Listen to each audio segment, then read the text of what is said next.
അർജുനെ കണ്ടെത്തി. ഷിരൂരിൽ മണ്ണിടിച്ചിലിൽ കാണാതായ അർജുന്റെ മൃതദേഹം കണ്ടെത്തി. ലോറിയുടെ ക്യാബിനിൽ നിന്ന് മൃതദേഹ ഭാഗങ്ങൾ പുറത്തെടുത്തു. 72-ാം ദിനം ലോറി കണ്ടെത്തിയത് കോണ്ടാക്ട് പോയിന്റ് 2-ൽ. കർണാടക സർക്കാരിന് നന്ദി അറിയിച്ച MK രാഘവൻ MP. കാണാതായ മറ്റ് 2 പേർക്കായി തെരച്ചിൽ തുടരും. പി ശശിക്കെതിരെ പാർട്ടി അന്വേഷണമില്ല. PV അൻവർ MLA-യുടെ പരാതി CPIM സംസ്ഥാന സെക്രട്ടേറിയറ്റ് പരിഗണിച്ചില്ല. മുഖ്യമന്ത്രിയുടെ നിലപാടിനൊപ്പം പാർട്ടി. ADGP MR അജിത് കുമാറിനെ ഉടൻ മാറ്റേണ്ടതില്ലെന്നും ധാരണ.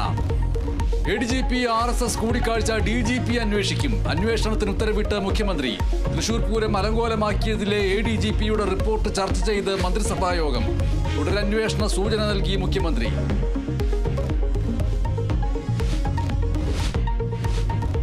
ലൈംഗിക പീഡന കേസിൽ ഇടവേള ബാബുവിനെ അറസ്റ്റ് രേഖപ്പെടുത്തി വിട്ടയച്ചു. ബലാത്സംഗ കേസിൽ നടൻ സിദ്ദിഖിനായി അന്വേഷണം ഊർജിതം.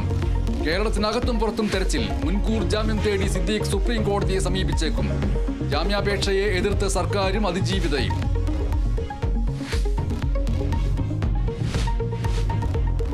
PSC കോഴ വിവാദത്തിൽ വഴിത്തിരിവ്. പണം വാങ്ങിയത് CPIM മുൻ നേതാവ് പ്രമോദ് കോട്ടുളിയല്ലെന്ന് പരാതിക്കാരൻ. പണം വാങ്ങിയത് കണ്ണൂർ സ്വദേശി. ഈ വോയിസ് റെക്കോർഡും പ്രേമേട്ട വിളിച്ച റെക്കോർഡും എല്ലാ റെക്കോർഡ്സും എല്ലാം പ്രേമേട്ട വിളിച്ചതും സുഷാജ് വിളിച്ചതും.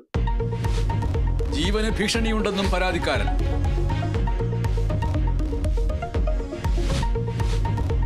തൃശൂർ ചാലക്കുടിയിൽ ഡ്രെയിനേജ് വൃത്തിയാക്കാനിറങ്ങിയ 2 പേർ ശ്വാസം മുട്ടി മരിച്ചു. മരിച്ചത് കാരൂർ സ്വദേശി സുനിൽകുമാറും വരതനാട് സ്വദേശി ജിതേഷും. അപകടം ബേക്കറിയിലെ മാലിന്യക്കുഴി വൃത്തിയാക്കുന്നതിനിടെ.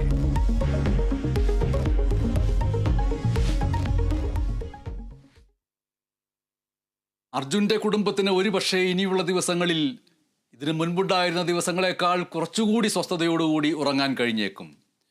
അർജുനെ ഈ കഴിഞ്ഞ 71 ദിവസം മനസ്സുകൊണ്ട് ഇഷ്ടപ്പെട്ട കേരളത്തിലെ മനുഷ്യസ്നേഹികൾക്കും ഇനിയുള്ള ദിവസങ്ങളിൽ ഏത് ദുരൂഹതയിലാണ് അർജുൻ പോയി